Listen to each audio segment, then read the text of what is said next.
Shalom, people. This is Brother Lyles coming at you with another video. And I know it's been a while since I used the StreamYard. We're gonna, try to give it another try. I guess being so used to using the phone to do my videos is kind of hard sometimes just to sit here in front of the desktop. But all praises to the Most High, even for the ability to have the StreamYard. So it's not a complaint. It's just, you know, if you looked at most of my videos that I've done in the past, a lot of them are me using the telephone outside walking, because it seems like my thoughts sometimes generate a little better when I'm walking and my stream of thought is going. But nevertheless, all things come from above anyway. So the same Elohim that brings those thoughts and concepts to me can do the same while I'm standing, rather sitting here in front of the stream yard. So with that said, I want to thank you for being here today on this day of rest, whatever you call it. Some people call it Sabbath. Some call it the day of rest. Whatever you call it, I thank the Most High for you taking out your time today to come hear some thoughts that the Most High has put in my spirit to talk about. And this is something that I think a lot of us can relate to. Being here in the land of our captivity is not just with the concept of us being here enslaved and not getting any retribution for all the things that has been done and are being done to us, but in your own personal life where certain things might have happened to you in the past, and you think to yourself, as a believer, will y'all, do right in that situation where I got, cheated out of that money?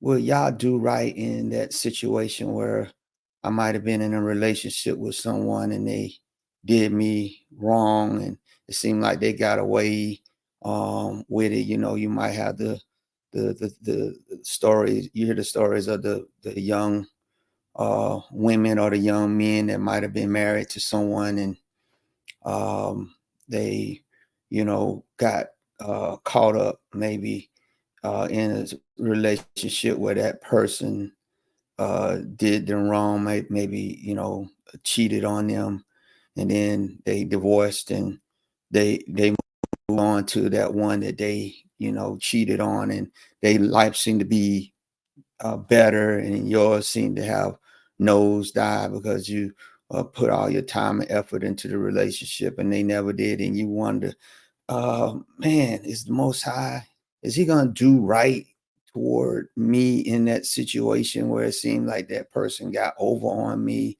Or you might have had a business, where the business partner might have not been doing right with the money. And then when the business folded, you found out that they were stealing money the whole time. And then, they went on with their life and they took that money and they was able to achieve something with it. And here you are with your little 9-to-5 job that you're working, and you wonder, what the Most High do right in that situation? Because it seemed to me that that person got away. Well, I'm here to let you know today that Yahuah will do what's right. He will do what's right. We're gonna go through some Bible scriptures today to show you that the Most High, he doesn't forget. And I think the thought of the Most High doing right has been lost in that. You look at all the injustices that seemingly are being done, in the past, present, and future. You look at the situation, like I said, with first the trans Arab slave trade that happened to our people, where so many were trafficked into the what we call the Middle East, and then in the Far East, and then you look at the transatlantic slave trade, um, which um, which actually, if you look at what's going on all around the world, but not just us, but a lot of people, where there is still somewhat of a slave trade going on, although it's not called that; it's called human trafficking. But we look at the transatlantic slave trade, where the estimate is up to 12 million of us were, sent scattered throughout all the globe, mostly here in what they call the Americas. And you wonder and you say, well, how America was able to go on from that transatlantic slavery, and within 2 years become the 200 years was able to become the quote unquote greatest nation in history. And you wonder what the Most High Yah do right toward America for what they did, especially when you see that in a lot of the states they're trying to change the narrative about what the slave trade was, and you said, man, Most High, you mean you're gonna let them? They haven't done anything for us at all, and then they're gonna have the nerve also to try to erase it out of history. Will the Most High do what's right? He will do it. I've seen it in my own life. But without going any further, we're going to go ahead and get into our scripture today. And we want to start here from the book of Genesis. We want to start uh, here in Genesis 18, and we want to go at verse 22. And this is a story that's familiar to a lot of you, coming from Genesis 18 chapter, where um, we know the Most High Yah came to visit Abraham to let him know that he was going to yet uh, fulfill his promise of Abraham giving birth to a child of promise through his wife Sarah. And we know that Abraham had a nephew named Lot that was living in a very wicked city called Sodom. Um, and he was coming also to destroy Sodom. So we know that the Most High Yah, and in particular, just for a caveat for you to think about, this is you remember when Yeshua was talking in the New Testament to the Pharisees and Sadducees, and he talked about Abraham, looking forward to the day that Yeshua was going to come forth. And then they say, you're not above 50 years old. How can you talk about what Abraham knew? Was you back there during that time? And what did Yeshua say? He said, behold, before Abraham was, I am. So this visitation to Abraham was the pre-incarnate uh, Messiah. We have many people that talk about, was Yeshua in the quote unquote Old Testament. This is an instance when the word was that was made manifested himself here to Abraham, and actually sat and ate with him, talked with him, because you see where it said the other two that came, it was three that came, the other two left to go to Sodom to rescue Lot. And he said the master stayed. That was Yeshua. That was a visitation of him before Bethlehem, to let you know he was not a created being.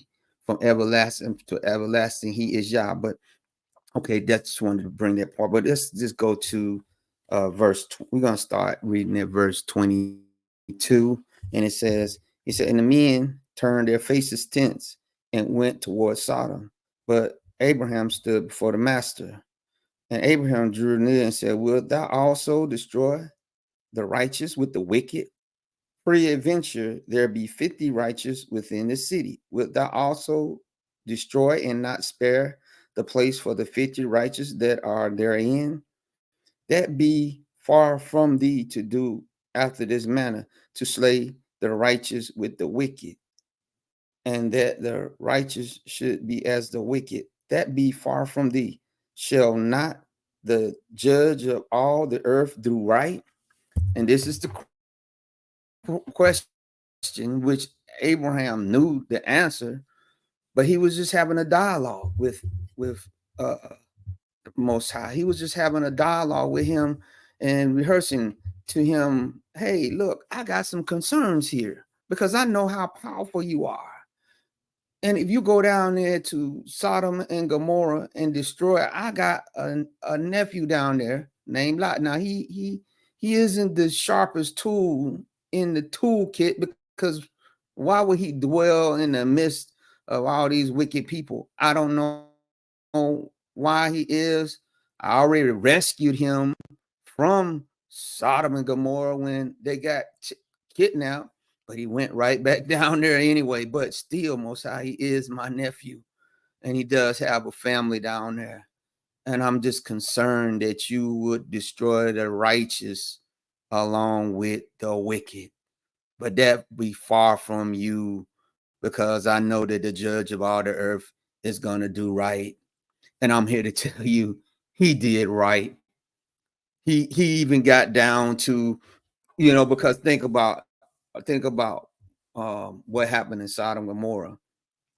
You had Lot, his wife, and his two daughters that came out, and the angels told him, "Don't look back, because if you do, you're gonna perish with the city." What happened? Lot's wife looked back, turned into a pillar of salt, and even Yeshua himself said, "Remember Lot's wife? What she did? She turned around." But then, when he got outside of the area of destruction, what did Lot say? I say, look, can we dwell in one of these cities out here? Because if we go too far out in the wilderness, we don't know what's beyond that. Can we dwell in this little town called Zor or whatever it is, named back that time, with his two daughters? And what happened with his two daughters? Their mindset was messed up from living in that place called Sodom and Gomorrah. And so they hatched this wicked plot to get their father drunk, 2 nights in a row. One would sleep with the father the first night, the second would sleep with the father the second night, and have children from him to preserve his seed. That thinking was messed up. So if you really look at it, it was only one person in that city that you could call righteous. And to me, looking at Lot's way of thinking, I would say that righteousness only came because of his acquaintance with Abraham. But be that as it may, he Abraham stated, "Shall not the judge of all the earth do right?" And the Most High did way beyond what was right, because like I said, he could have just brought Lot out, and that would have been enough. But he gave Lot's wife, his two daughters, and Lot a chance to get out alive. And really, if you look at it, only one righteous person got out of that. So the Most High will go above and beyond, but he already knows the way we gonna think, right? He already knows that when he said he's getting ready to do certain things. Does he get angry with us if we come before him like Abraham did and said, "Most High, are you sure you ain't gonna destroy?" No, because that's what's called intercession. Do you believe that every time that you go intercede for someone, that the Most High is gonna go out there and uh force them to act according to your prayers? No, that's not gonna happen. A lot of times what the Most High is doing when he's uh allowing us to intercede for other people is he's trying to develop within us that empathy and that mercy that he has for mankind, but that he will not break his word. Yeah, he will. You see several times in the Bible where the Bible says he will plead with you, even though he knows within himself that you're not going to change. Yet he pleads. Why? Because all is being recorded. All is being put on a record to be able to show those to say, man, yeah, you gonna send me to lake of fire forever? Can you show me some evidence of why that is just? And he'll be able to bring it out and say, look, this is me right here pleading with you. Yeah, I know you was pleading with me, but no, you wanted evidence. I'm showing you evidence where right here I pleaded with you. I told you what you did. So I'm doing what's right. I did what's right towards you first and foremost by pleading with you. But now I gotta do what's right according to my word, because if you didn't change your ways, now I gotta carry out the sentence that I put forth. Shall the judge of all the earth not do right? Yahuah will do right. You know, it kind of reminds me sometimes where, you know, people, um, let's say, for instance, right? You see a very expensive outfit in a department store that you're trying to buy, and you're a young person, right? You're a young person, and your parents, they're not wanting you to spend all that money on, that outfit. They're saying you can spend that money on something different, but you like, no, I gotta get it. I gotta get it at all costs, right? And so they're pleading with you, they're begging with you, please don't waste all your money on that. It's your money. We're gonna let you do what you want, right?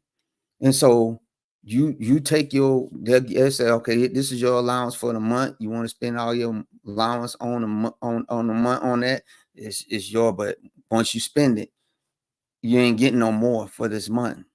So let's say you go buy that very expensive jogging suit, or Air Force Ones, or whatever it is, right? And that just say, for instance, you out walking on a trail somewhere, right? And then all of a sudden, out of nowhere, this skunk comes and he just sprays you from top to bottom. Well, once a skunk puts anything on any kind of clothing that you got, it's gonna be destroyed. You're not gonna be able to salvage it. I don't care how much money. I don't care if you spent $1 million on something to wear. If that skunk sprays you, it's over. You're gonna have to get it. Trash. You're gonna have to trash it. So let's say that happened, and you come running home in nothing but your underwear, because you got to take that stuff off. You go dive in the you know bathtub, and you tell your parent, bring me some tomato juice or whatever it is that nullifies the smell. So you got this pile of clothes sitting over there, sitting outside, probably in a plastic bag somewhere away from the house. And later on, after maybe a few days after the smell get off of you, your parents can get close to you and talk to you, and then he be like, but mom and dad, my shoes, my jogging suit, all of it is ruined. What I'm gonna do? What I'm gonna do? I got the rest of this month, and I was gonna be kicking it in my new outfit. Can I get some? They're like, no. Did we not tell you? Did we not tell you not to spend your money on them shoes and that expensive jogging suit? But we gave you the choice. Now we got to do what's right and stick to what we told you. We told you, if you spent that money on that you was not gonna get nothing else for the rest of this month. So we did what's right. We pleaded with you not to do that, but it was your choice. That's the way it is with the Most High. He gives us the choice to do different things, right? Right, and then when we have to deal with the consequences, right? We cannot stand in his face and say that he did not warn us. He did not tell us. And this is what you see with uh, the word with Yahuah, that were any instances that you think that, oh, people, that people have done evil and wicked, that it seems like they have not got the penalty. Think about David.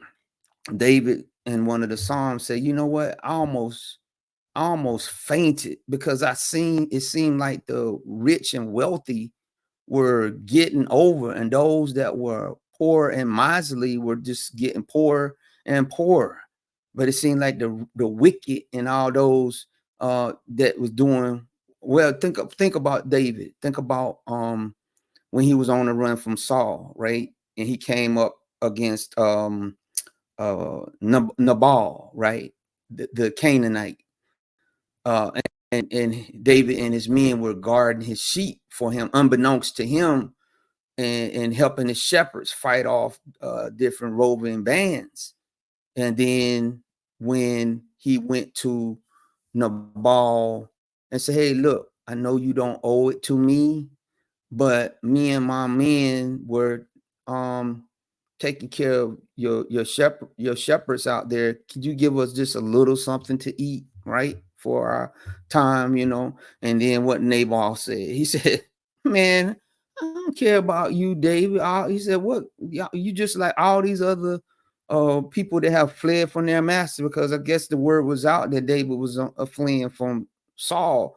And he said, no, I'm not going to give you nothing, right? And David was getting ready to take matters into his own hand, because he said, you mean tell me you got all this wealth that we help guard, we help your people, and you don't have anything for us?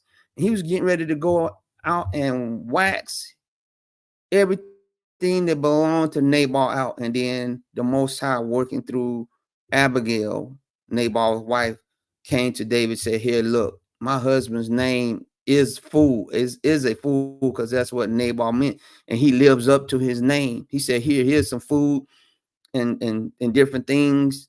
Please forgive us. And what did David say? He said, it was the Most High that stopped you today from me, because if you hadn't, he said, I would have killed everything that pertained to Nabal. Because why?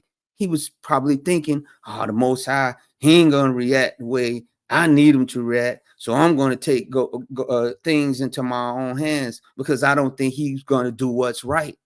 And by David seeing all these different things, it helped him later on when he was ruling to understand Yahuwah will do what's right. I don't have to take things into my own hand all the time and react. I don't have to think, because he's going to do what's right. And then what ended up happening to Nabal? When Nabal's wife, Abigail, told him what David then was going to do if she hadn't, did that, he had a heart attack and died.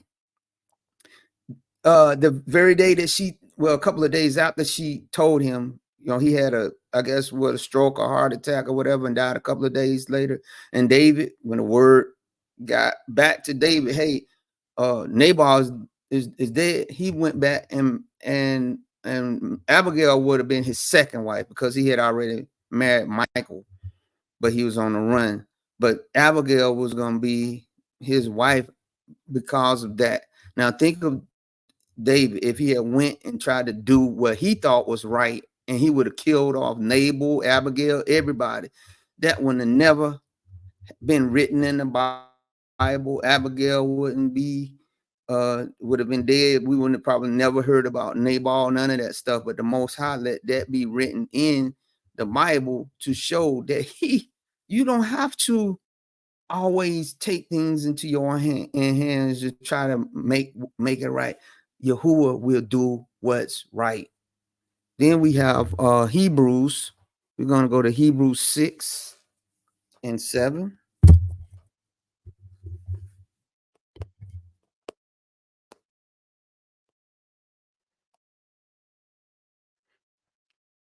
Hebrews 6 and 7 reads, for the earth which drinketh in the rain that cometh off upon it, and bringeth forth herbs, meat for them by whom it is dressed, receiveth blessing from Yah.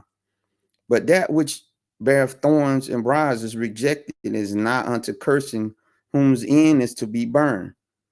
But beloved, we are persuaded better things of you, and things that accompany salvation, though we thus speak.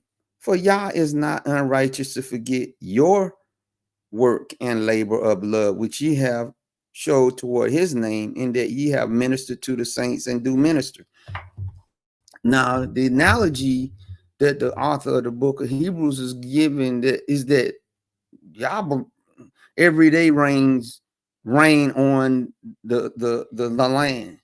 But within that land, you have crops that are good and you got weeds that are invasive.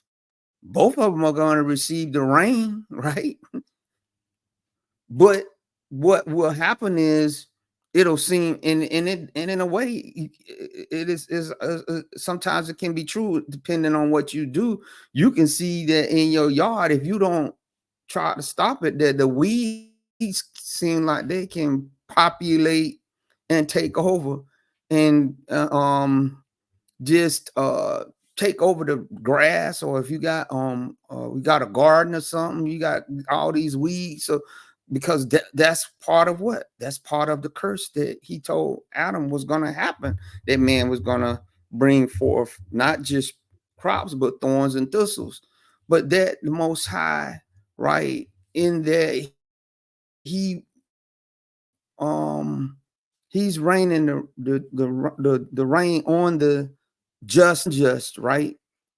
But he's not going to forget the work of the righteous. The work of the wicked is just the work they're going to do. They don't need no prompting to do their wicked work. But the work of the righteous, he's looking on that work of the righteous. And he said he's not unjust to forget you, because it'll be like, well, man, it seems like man,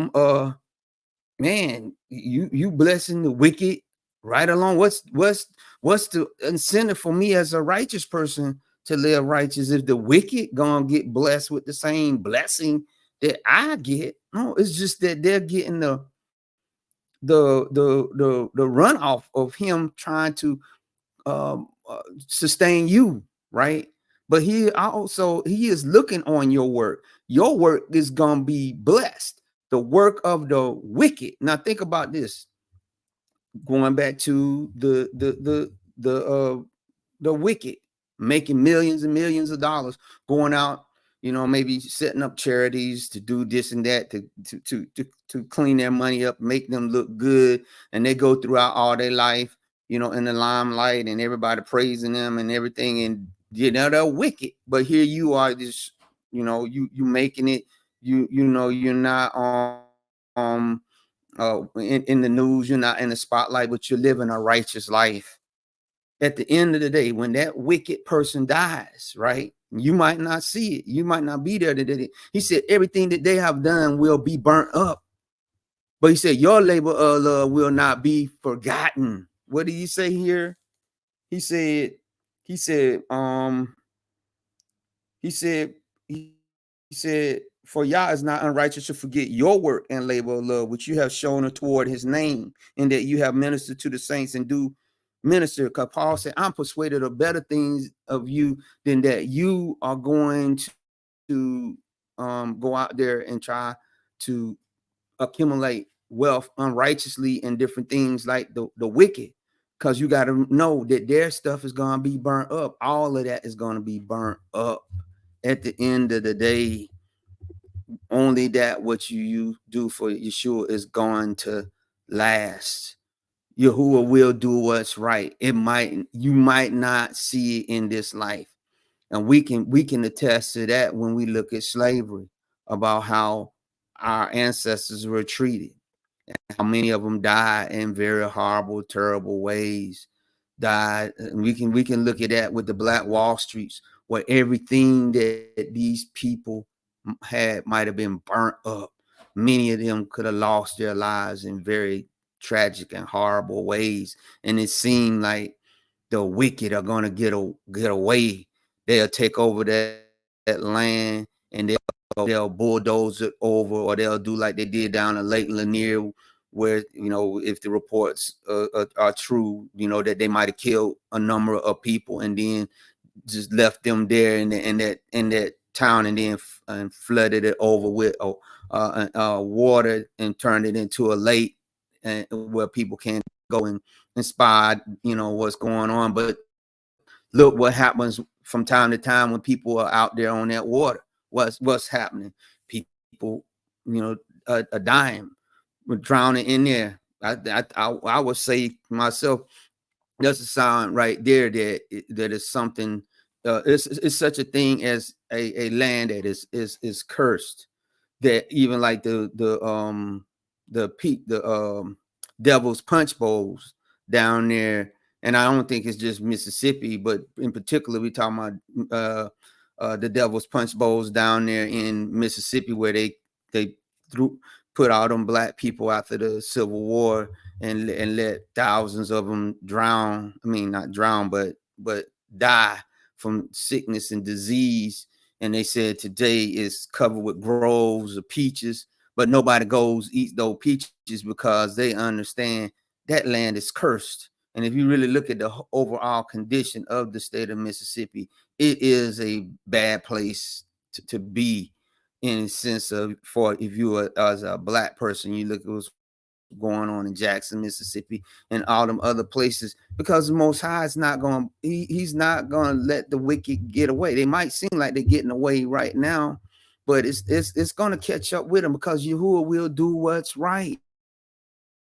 We don't have we don't have to worry about the wicked getting their justice, because just like he said here in Hebrews, he said all the work that the wicked do, in the end, is gonna be burnt up, because it is briars and thistles. It's gonna be burnt up. You might not see it with your own eyes, but it will happen, because Yahuwah is gonna do what's right. Then let's go to Exodus. And this is even in the law, right? Exodus 34 and 8. Let's go to Exodus 34 and 8. Yahuwah will do what's right. This is Exodus 34 and verse 6 through 8. I'm sorry. And it says this. Now, this is okay. Now, we know that in Exodus 20 was the first time that the Most High gave the tablets of stone to uh, Moshe.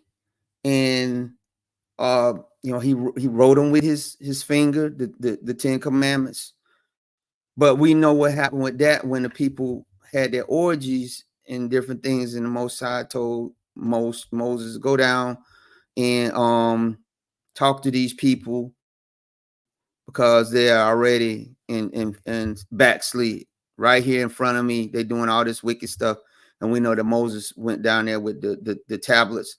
And when he seen what he did, he took first he told the people, if you people are still out there committing sin, get your sword and go kill them. If they still out here having orgies and stuff, and they seeing me sitting right here with the law of Yah in my hand, go ahead and execute them. And then what happened? He had to go back a second time. And this is chapter 34 of Exodus. But Moses had a caveat this time for the Most High. He said, I want to see your glory, right? I want to see, your face. And the master said, no, nobody can see my face and live. He said, but what I will do, I will let you see my back side, my back parts, hinder parts, right? You will see my hinder parts, but you can't see my face, right? And so he said, what I'm gonna do, I'm gonna hide you in the cleft of a rock. And then as I walk past, and I don't know what the proportions was of the Most High, was he, at the time, because I'm pretty sure he can, materialize how he want to, whether he was 100 feet, 1,000 feet, I don't know. But whatever it was, he walked past that cleft in the rock, and Moses, he said he put his hand. So I imagine he must have been a gigantic size, because he said he put his hand over the opening of the rock, and then as he walked past, he moved his hand and let Moses see his back part. But as he was um doing that, he was proclaiming his the not just the law, but he was also proclaiming his righteousness and his holiness. So this is where we're going to pick up at. We're picking up in verse 6 where he said, and the master passed by before him and proclaimed, the master Elohim, merciful and gracious, long suffering and abundant in goodness and truth, keeping mercy for thousands, forgiving iniquity and transgression and sin, and that will by no means clear the guilty, visiting the iniquity of the fathers upon the children and upon the children's children unto the third and fourth generation. And he said Moses made haste and bowed his head toward the earth and worship. So he was letting Moses look, Moses, I I forgive iniquity and transgressions and sins of those that ask forgiveness and get their self right. He said, but I will not, in no uncertain term, I will not clear the guilty. I will not clear the guilty. And even, and I'm a testament to this, even if you are forgiving of your transgressions and sins, he's still going to revisit those sins that you committed on the third and fourth generation of those that love me, right?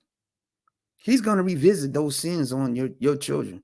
So see the fallacy that we were uh, immersed into in this thing called salvation is that, hey, once you forgiven of all your sins, that's the end of all your problems, and there's no more you reap what you sow. Now that's out of the window. For no, that's not true. I'm here to tell you, if you did certain sins before you got saved or after you got saved, he's going to revisit those sins. Some of them in your life, but a lot of them are going to be revisited on your children. You know why he's revisiting? To test. Now, does not the Most High test? You can't tell me that he don't test. Do you not think he's going to test one that came out of either drug use or one that was caught up in sexual sin, that he's not going to test them? Oh, he's going to test you. And then when he probably get testing you, he said on the third and fourth generation of those that love me. See, what's going to happen is um that um that generation is they have to go through their own type of thing. So we can look back at the sins of what our forefathers did in Jerusalem, or even when people talk about, Adam and Eve, they messed us up. But every day in every situation, we can be presented with the same thing that they was submitted. You always hear people talk about the people in Hollywood or people that work in the government, they selling their soul, right? They did the blood covenant. Well, you don't have to do a blood covenant to sell out to Satan. Just think about, different ones of you now that we got this DEI thing where, if you're a manager or something at a particular company, and what they have done is they have intertwined sin and iniquity within this thing of treating people right. So what they'll tell you, they might be like, if you a manager, say we got this LGBT couple that is gonna have a baby shower, and they want to do it here, at your company or whatever. And since you are the manager, you want, and it don't matter, you can be believer, whatever. They're gonna say, hey, and this is what the job entails for you, that you're gonna have to be there. And not only you gonna have to be there, you're gonna have to be happy. And not only are you gonna have to be happy, you're gonna have to give your blessing. Now, how you gonna be able to come back to the Most High, or even to anybody, and say with any uncertain term that, hey, I'm not down with that, but you just would have been in a meeting or a thing where you had to not just know what the standards are. You got to enforce them. You understand? See, so you can say, well, that's different. That's just every no. Well, people's job in Hollywood is an everyday job. They could turn down these roles too, but when they look at their $1 million mansion or several $1 million mansion, and they realize, hey, it costs a couple thousand, $100,000 or whatever to operate, to live, to sustain this lifestyle that I got. I'm in my mind, I'm gonna make that compromise. You just sold out right there. It's the same with you. You say well, I gotta do that while I'm at work. I gotta skin and grin. But do you think the Most High, uh, would he be doing wrong if he told you, why don't you stand for righteousness? Would he be doing wrong? You see what I'm saying? So you want the people in Hollywood, you want the Most High to look at them and say, Most High, you gotta make them do what's right. You gotta let them know they're in sin. Well, he's telling you the same thing, right? The same standard that you got for them, that's what's gonna be for you. He got to do right. He's gonna do right all across the board, whether you in the government, or you in Hollywood, or you got a regular job. What are you gonna do this? He said, no, I'm not gonna clear the guilty. I don't care who you are. I don't care if you very, very rich or very, very poor. I'm not gonna clear you of any guilt. That right? If you did wrong, you did wrong.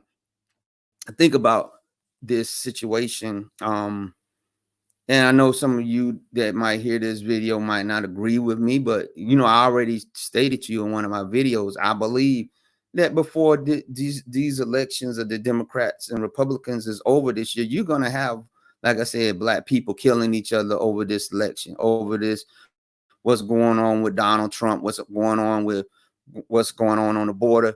You're gonna see it. You know why? Because we can be very, very hypocritical.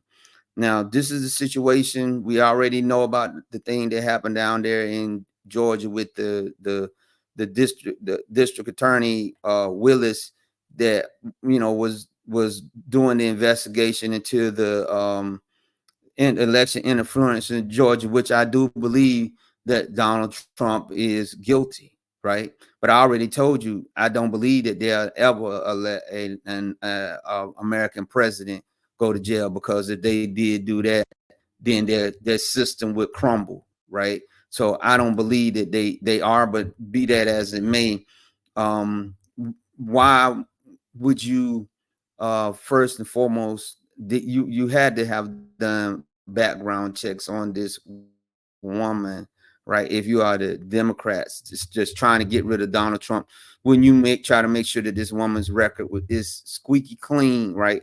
Why would you get the woman, right, or man? It doesn't matter, because it could have been a man district attorney that had his woman on the side that he hired. It just doesn't make sense that you would do that, right? To pull them in. So what happens is Donald Trump definitely is guilty of what he did. But I believe this is a test for me. This is what I believe. I believe this is a test from the Most High for us as black people with this whole thing, because once it came out that they possibly was going to um, overthrow her prosecution of the Trump people because of the conflict of interest and different things that she was doing, she immediately did what? She immediately ran to the Black Christian church. And you know what the Bible talked about adultery, because apparently the man is still married. He's in the process of getting divorced, but not there yet. And that it's possible that even while he was married, that he might have been in there, and who knows else he was, because I don't believe he was just messing around with her. I really don't believe that. He probably had several, but that's just a side note. But let's think about this. As these different churches, that first and foremost, yeah, you want Trump for what other reason? What benefit of prosecuting Donald Trump is going to help black people overall? by throwing him in jail, except maybe to keep him from running for president again. But be that as may, that bulldog of the issue has been placed on us to be the bulldog when it's not even going to really benefit any of us if he goes to jail. But the fact of the matter that you would say, okay, well, yeah, this woman, she did some questionable things.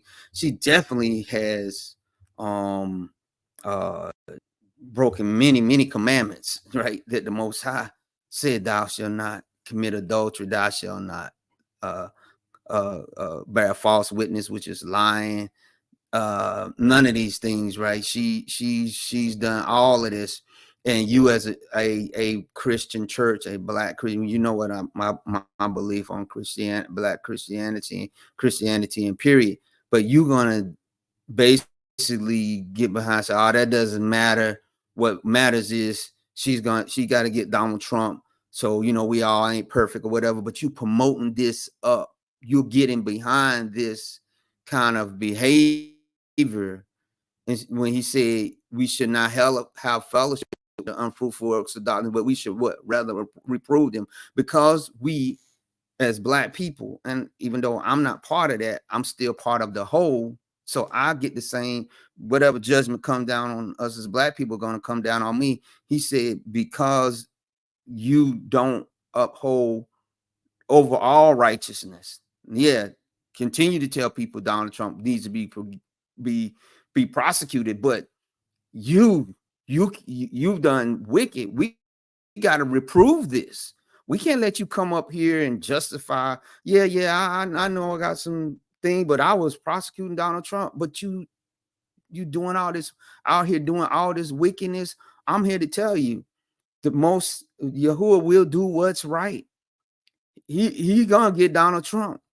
He don't need us to use the devil tactics. If that's what you're trying to do, don't do the same thing that the devil is doing to try to bring the devil, because you're not going to beat the devil at his game, right? So by these black churches out here, saying, oh yeah, that's the way to go, Fanny. We don't care about the money, you're stealing the money. We don't care about you doing the whatever. That's just part of it. By us promoting wickedness, I'm telling you, it's gonna come back to get us, because Yahuah will do what's right, and it ain't got nothing to do. Well, he knows that we just trying to bring down. No, he looks at your individual and your collective way that you approach things, and you know this is not a good look. This is not a good look to the Most High, because He said that you represent. If you saying you my people, and the apple of my eye, why are you out here doing wickedness? Why are you out here promoting this? And I'm telling you, it's gonna come back to get us. I think about the OJ thing, right? When OJ had the OJ trial, and had Johnny Cochran, and the thing of, if it don't fit, you gotta quit. And understand, it never was conclusive that OJ himself did it. So I can only say, in my opinion, what I believe. I believe either he was able to do it and get away with it, or he hired somebody to do it. I'm not sure.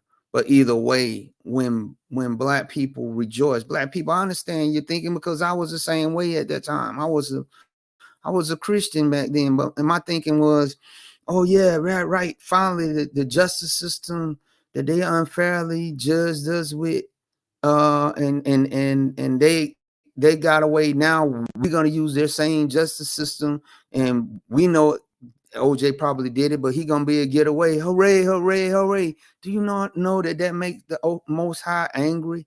So what immediately happened? Would you see that started happening in the 90s? What started happening to our young black man?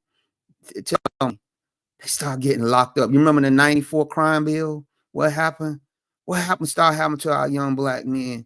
Millions upon millions of them getting locked up, and a lot of them was not guilty, because Yahuah will do what's right. If you ain't gonna do what's right, he said, okay, what he say? Not what right here in Exodus, he said, he will by no means what? Clear the guilty. He will not clear the guilty. So by you clearing the guilty, you going against what he said. So he said, okay, no problem. You, yeah, if the sentence of OJ was that he is not guilty, good, keep going on about your business, but don't get out there and cheer for it, because what does that show? Those in out there that's doing wicked, oh, I'm gonna do wrong and I'm gonna get away with it like OJ.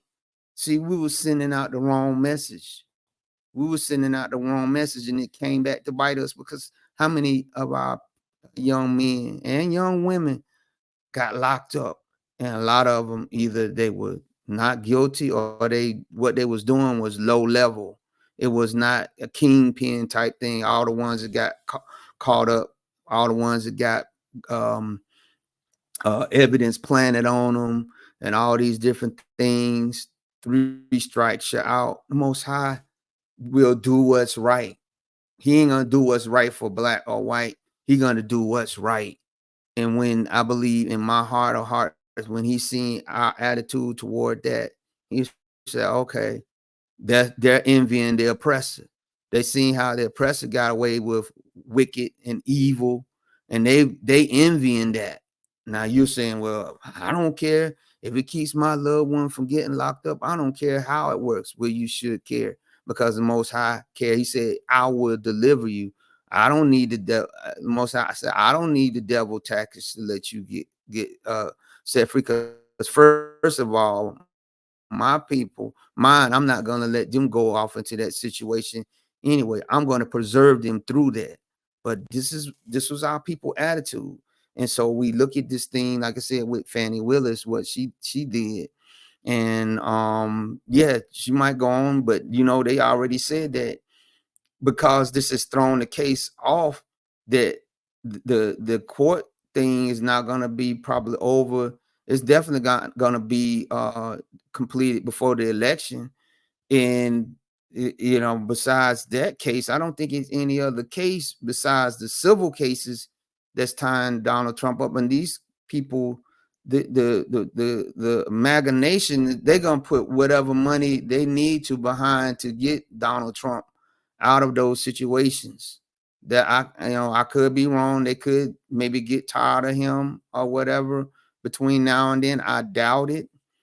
But if they don't, they 400 million, 300 million, it'll be nothing to them. They know how to mobilize, right? And it is still Japheth's time. But I'm here to tell you, we gotta walk in righteousness. We gotta walk in, excuse me, we gotta walk in truth. The Most High will do what's right. We don't have to bend to the tactics of the devil. Say, well, Most High, I don't think that you're gonna get Donald Trump like you should. So yeah, we're gonna go on and get behind, these tactics or whatever, these people that don't have clean hands. And you say, well, politics is not clean. Everybody got dirty hands. Okay, well, like I said, this is why we find ourselves in a situation. What did our people say when they said when Pontius Pilate said, do you want Yeshua or Barabbas? We said, we want Barabbas. And he said, but he is your king. They said, we have no king but who? Caesar. So the Democratic Party is promising black people, we're going to get Donald Trump. The Democrats is our king right now. And for some black people that's crossing over the line, now the Republicans is becoming their king. And we know, but before blacks voted wholesale for Republicans in the mid 60s, before that, blacks were voting wholesale for the Republicans because of what Abraham Lincoln did. So these have been our kings, but they've been very, very, what they say, the emperor has no clothes. They have not done right for us either way.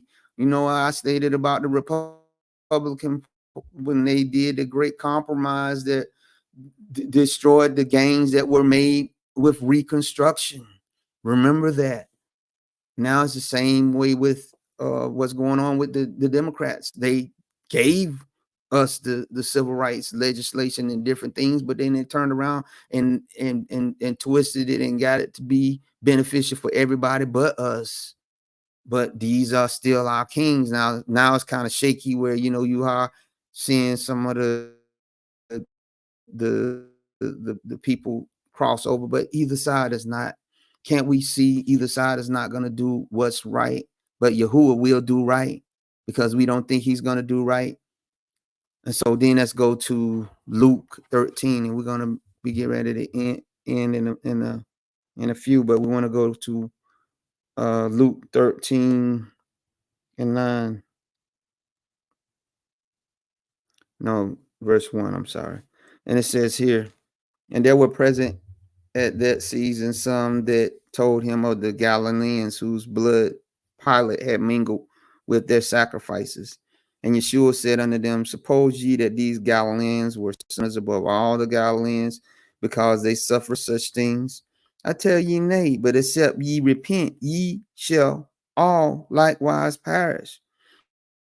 Or those 18 upon whom the tower in Solomon Siloam fell and slew them. Think ye that they were sinners above all men that dwell in Jerusalem? I tell ye nay, but except ye repent, ye shall all likewise perish. Notice what Yeshua was saying here. He's saying, okay, so you had these zealots, these insurrectionists that were going out and fighting against the Romans, right? And with these hitting uh, uh guerrilla tactics or whatever. And the Romans, when they exacted punishment, they exacted it on a great scale. And apparently it says that some Galileans that had revolted against Pilate, they basically sacrificed them on some altars or something, mingled their blood with the blood sacrifices that they was sacrificing, and also the some 18 Salom people from Salom that fled or whatever. And I don't know if they was criminals or something like that, whatever. I gotta go back and read the backstory of that, but whatever it was, they fled and a tower fell on them when they went to this place called Solomon. And Yeshua was like, you think these people, were wicked above all, and y'all sitting there talking about them? He said, unless you repent like they needed to have repent, you're gonna perish likewise. So he's saying, don't worry. You sitting there saying, oh man, how wicked and everything they were. But he said, I also see your wickedness. And just like um they they died in such a wicked and terrible way, right? You need to also, whatever you doing, you need to repent, or you're gonna likewise perish, because you got stuff in your life, because the Most High will do what's right toward everybody, not just the rich, not just the poor. If you're doing wickedness, you're gonna be judged for that wickedness. Don't think that you're gonna get away, because he said, I'm gonna, and don't you think that those that have done you wrong, he gonna let them get away. He's gonna do what's right. I think about Jonah, and this is our last scripture. Well, I'm not even going to go there, because I want you to go read it for yourself. But in Jonah, the 4th chapter, we know that Jonah was upset with the Most High for sparing Nineveh, and we know what he did. He went out there and he sat on a hill, because he was thinking, well, maybe the Most High is going to change his mind and destroy him, and we know that he didn't. And as he sat there in the hot sun, he said that the Most High allow a giant gourd to rise up overnight, and to be over his head to shield him from the sun. But what happened when he said the gourd dried up and died, and then a strong east wind came hot, and this pretty much knocked him out with heat exhaustion or whatever. And he said, oh, he got upset because the gourd was destroyed. He was like, oh man, and this gourd was protecting me from the sun, and now it's dead. I don't understand. And he said, are you upset about the gourd dying, which you didn't have anything to do of creating it and sustaining it? He said, yeah. He said, are you, he said, I'm off to die because of what happened to it. He said, okay, well, let me tell you this. You didn't have no creation of it being created or dying. He said, so it's the same with Nineveh. You ain't have nothing to do with those people being born or whatever. And he said, why should I destroy Nineveh, the Ninevites, when most of Nineveh, right, are not the men? The men are out fighting somewhere. They're out there fighting somewhere. Most of Nineveh is women, children, and cattle. Why would I destroy that? Right. And also the fact that they repented.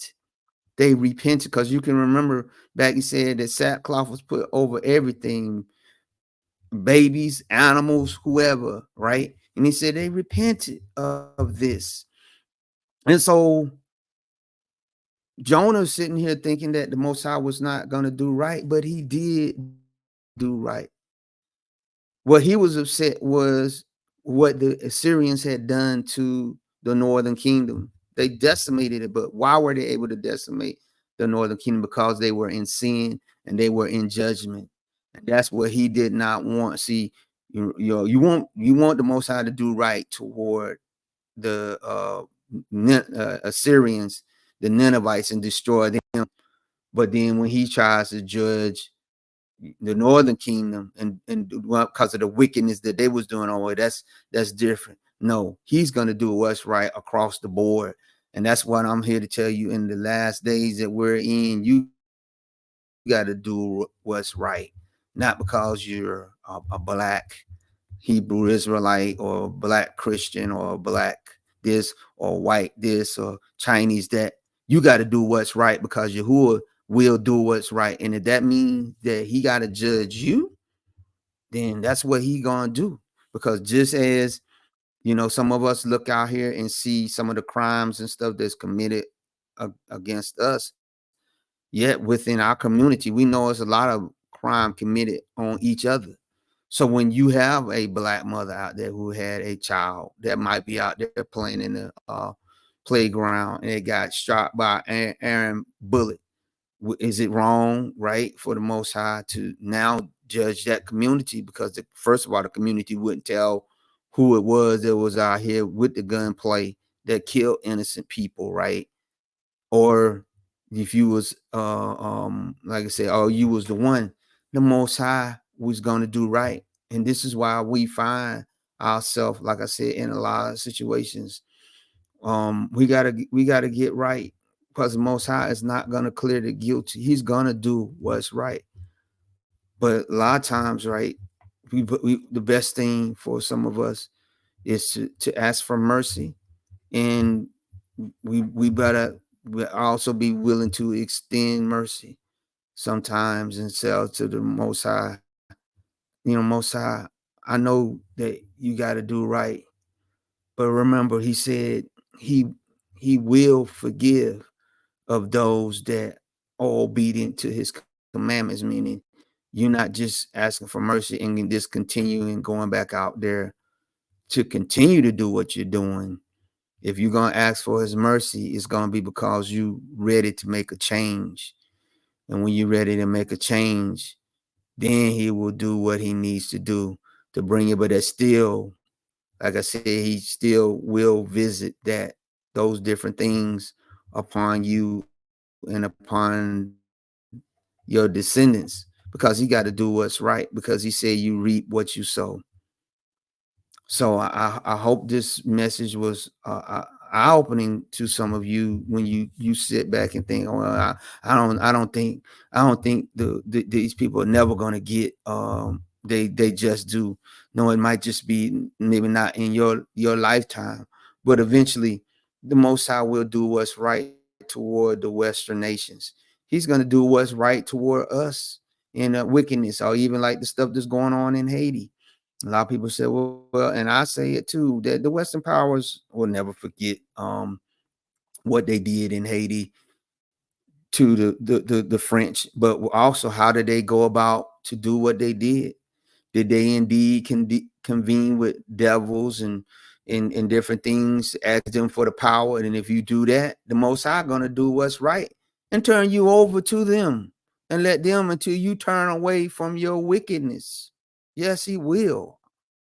So you can go out there and say, that's how they was able to overturn the French using their indigenous religions. But the indigenous religions have also kept them in poverty and in slavery and in what and in fact, and we're gonna go to end the broadcast with this. The leader of the gangs, barbecue, Jimmy Barbecue, he said it with his own mouth the other day. And some people say, well, the translation might have not been true. He might have been saying something else. He said, we'll, me and my wife was watching it. He said, we'll get in bed with the devil if need be in order to beat back if the Western powers bring their armies here. And that's basically what happened with France. We got to be honest. All this stuff cannot be. What are you going to do with the natural disasters that happened to Haiti with the earthquake and the floods and all that? You can't blame that. You can say it was HARP and all these different things, which is no proof of that, but yeah, you got to repent. You got to do what's right because Most High is going to do what's right. So with that, I'm going to ask you to first and foremost give this video a thumbs up.